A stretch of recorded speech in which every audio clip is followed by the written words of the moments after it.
This is a problem on rotational dynamics. It's simple but good problem. इसमें दिया क्या है कि there is annular disk. इस तरह से एक annular disk है ये with uniform density. इसकी outer radius is n times the inner radius. यानी inner radius अगर r है तो outer is nr. कहता क्या है कि when the disk rolls without slip on a fixed surface, अगर किसी fixed surface पर ये disk रोल करती है without slip, then the translational kinetic energy is x times its rotational kinetic energy. यानी इसमें जो भी ट्रांसलेशनल काइनेटिक एनर्जी होगी वो रोटेशनल काइनेटिक एनर्जी का एक्स टाइम्स होगी. तो इस इंफॉर्मेशन से बताना क्या है कि which of the following is correct relation between x and n. तो एक्स और एन की 4 रिलेशन दिए गए हैं. You have to select correct one. Basically it is simple but इसमें मिस्टेक के क्या चांसेस हैं कि जो एनुलर डिस्क होती है उसका आई लिखने में many times people commit mistake. Suppose annular disc की इनर रेडियस है r1, आउटर है r2, तो इसके सेंटर से पास होने वाली एक्सिस जो इस डिस्क के नॉर्मल है उसके अबाउट आई, तो उसको हम आई सी एम कह दें. तो आई सी एम हो जाता है m/r2 square plus r1 square by 2. Many people put here negative sign, यहाँ पे माइनस साइन रख देते हैं. That is wrong. तो ये प्लस होना चाहिए. Right. This is the point of mistake. केवल एक ही पॉइंट होता है मिस्टेक अगर ये सही है. दूसरा आना चाहिए हमें रोलिंग डिस्क में अगर कोई भी रोलिंग ऑब्जेक्ट है फिक्स सरफेस पे, तो उसकी जो काइनेटिक एनर्जी होती है उसकी ट्रांसलेशनल काइनेटिक एनर्जी और रोटेशनल काइनेटिक एनर्जी, इनमें रेशियो क्या होता है. तो ये रेशियो होता है आर स्क्वायर. आर यहाँ उसकी जो आउटर रेडियस होती है are square by K square. अगर ये रिजल्ट याद है तो डायरेक्ट कर सकते हैं. K is what? Radius of gyration. Radius of gyration about this C M. अगर ये रिजल्ट याद है तो it can be done directly थोड़े कम टाइम में. तो पहले इसी से करते हैं इसको. तो इसका हमें रेडियस ऑफ जायरेशन कैसे निकालें. ये जो आई है आई अबाउट सी एम, इसे लिख दिया जाए एम के स्क्वायर. राइट. तो के स्क्वायर आ जाएगा. आउटर रेडियस को एन आर कह दें, inner radius R square R by 2. तो ये रेडियस ऑफ जायरेशन आ जाएगा. क्योंकि रेडियस ऑफ जायरेशन की मीनिंग क्या होती है कि अगर आई को एम के स्क्वायर लिखा जाए तो के becomes radius of gyration about the corresponding axis. तो हमें ये रिजल्ट इसमें मिल गया कि जो ट्रांसलेशनल और रोटेशनल का रेशियो होता है radius of gyration and outer radius के टर्म्स में, वो ये आ जाएगा. कितना आ जाएगा? तो translational kinetic energy upon rotational kinetic energy हो जाएगी R square by K square. R means outer radius. Outer radius यहाँ है एन आर, तो उसका स्क्वायर. यही इम्पॉर्टेंट पॉइंट है जो ट्रांसलेशन एनर्जी लेते हैं उसमें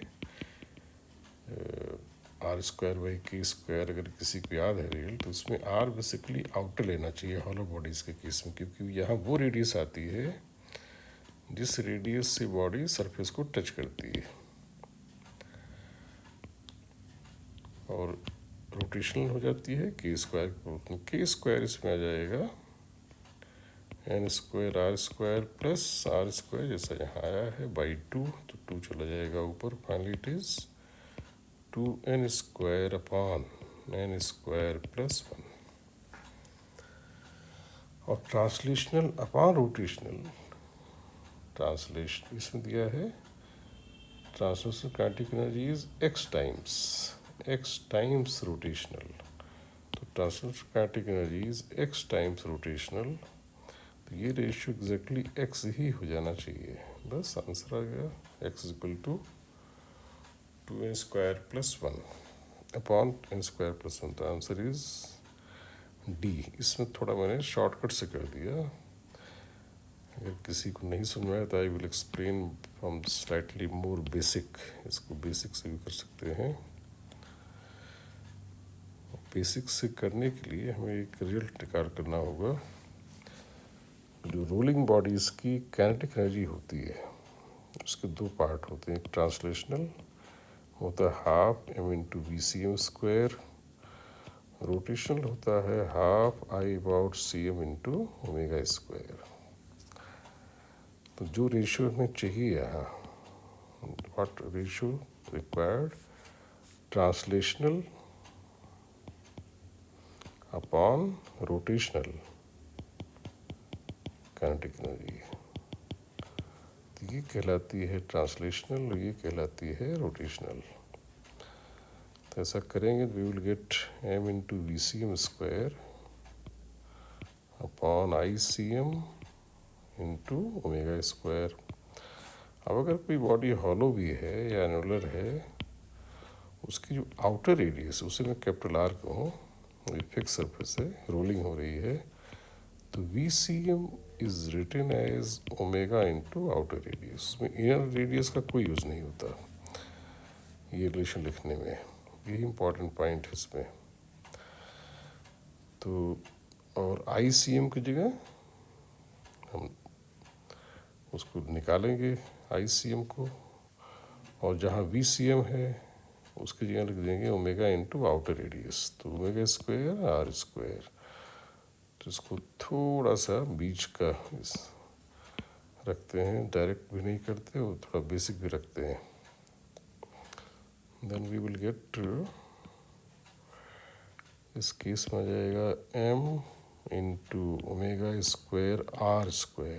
जहाँ R क्या है, आउटर रेडियस। आउटर रेडियस हमारे केस में जो जैसा हमने बताया था, अगर इसको R कहें तो इसको NR, तो मैं यही इसको रिप्लेस कर देता हूँ n² R²। B outer radius की जगह जो आएगा, डिवाइड बाई ICM है m, हॉलो डिस्क का हमने बताया था I, m R1² + R2² यानी R² + n²R²/2 ICM हो गया × ω²। तो ω² कट गया, ये सब कट के फाइनली आ जाएगा 2n² अपॉन n² + 1। और ये रेशियो क्वेश्चन में क्या दिया गया है, इसको मैंने x दिया, तो ऐसे क्या जाएगा, राइट। अब इसका क्रॉस चेक क्या है, जैसे कुछ लोगों को अगर याद हो इसमें कुछ लोगों को याद होना चाहिए कि जो रिंग होती है, मे भी कुछ लोगों को याद होगा, जो रिंग होती है उसमें रोटेशनल ट्रांसलेशनल बराबर होते हैं। If somebody remembers it during rolling. तो अच्छा, इसको रिंग कैसे बदल देंगे? रिंग बदलने का मतलब जो आउटर रेडियस है, इनर रेडियस सेम, तो जो n फैक्टर मैंने दिया है इसको 1 रख के आ जाना चाहिए कि rotation equal to translation energy. तो n = 1 डालें तो x की वैल्यू 1 आनी चाहिए। x जो मैंने आंसर निकाला, इसे यहाँ क्रॉस चेक करते हैं। n की वैल्यू अगर 1 डाल दें तो you will get here 1 ratio. That means translation equal to rotational energy for rolling ring. सही हो गया। इसी को मैं डिस्क भी बना सकता हूँ। सेम डिस्क में क्या होगा कि inner radius is 0। Inner radius 0 का मतलब हुआ कि जो आउटर रेडियस है वो इनर का इन्फिनाइट टाइम्स है।